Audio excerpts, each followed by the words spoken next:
Hey, how you doing? So, yesterday I had one of those days where nothing goes according to plan.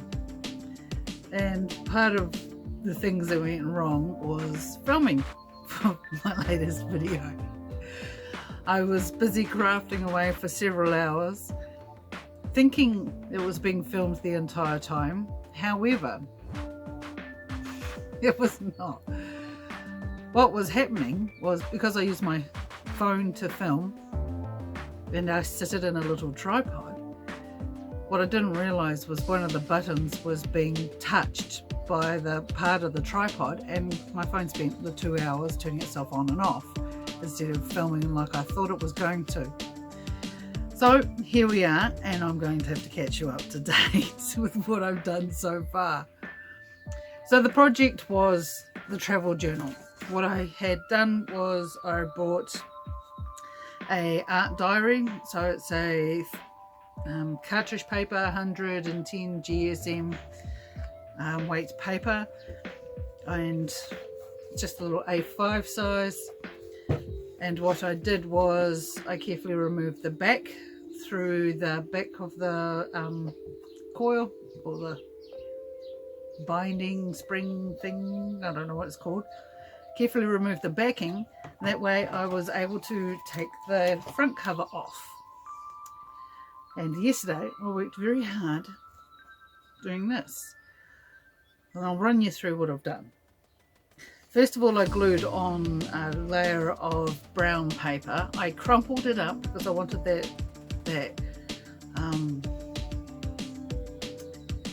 sort of wear and tear sort of effect on it, you know. Didn't want it all perfect and crisp. And then I cut out a strip of paper, decorative paper, from the stack that I had. I'll show you a photo now.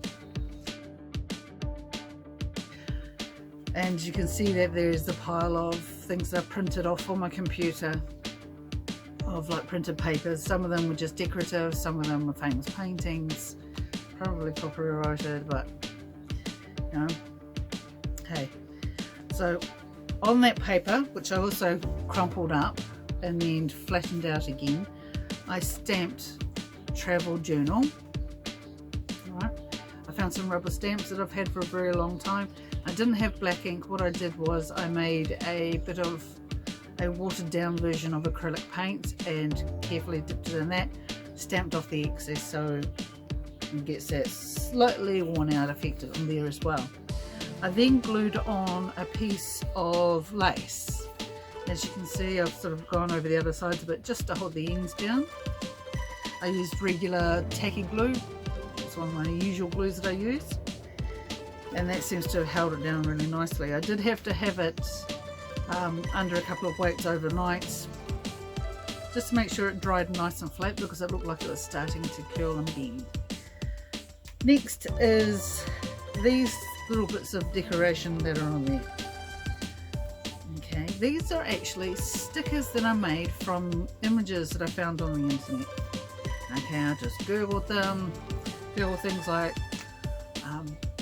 luggage labels, tickets, compasses, vintage postcards, that sort of thing, and I just cut and paste and size them to the size that I wanted. Nice close up there. And then I printed them out on matte, so I can grab it, matte sticker paper. I also included photos, because remember this is going to be a gift, so photos for family members and that sort of thing for this person, because most of their travel is focused on going to see family. And also keywords. So this is a sticker paper, it's matte on both sides, so it took me a minute to make sure I had the right side I printed on. And what I'm going to do is I'm just going to cut all the images out.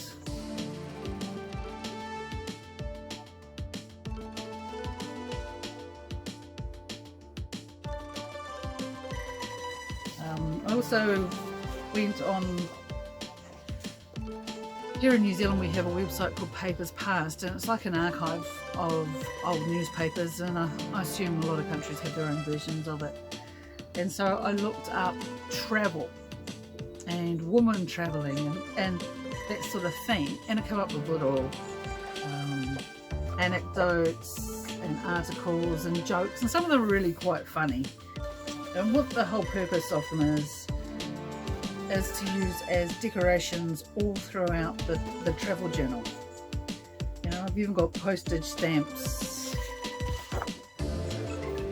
There's some more tickets, some more articles and things like that, and advertising and stuff. There's a lot. So I've got plenty to be cutting out. Also printed off a multi-year calendar.